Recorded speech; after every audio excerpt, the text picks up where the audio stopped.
এক লোক 9 ফিট লম্বা ছিল।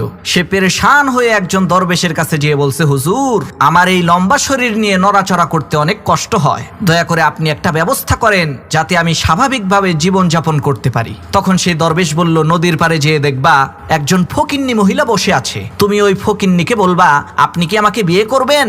ওই ফকিন্নি যদি অস্বীকার করে না বলে তাহলে তোমার 1 ফিট হাইট কমে যাবে। তো সেই লোকটা দরবেশের কথা অনুযায়ী ওই ফকিন্নির কাছে যেয়ে বলছে, আপনি কি আমাকে বিয়ে করবেন। ফকিন্নি বলছে না। তখন সাথে সাথে 1 ফিট হাইট কমে গেছে। লোকটা চিন্তা করলো, 8 ফিট লম্বা, এটাও তো কম না, আর একটু খাটো হইলে ভালো হবে। সে আবার ওই ফকিন্নি মহিলাকে বলছে, আপনি কি আমার সাথে বিবাহ বন্ধনে আবদ্ধ হবেন। ফকিন্নি বলছে না।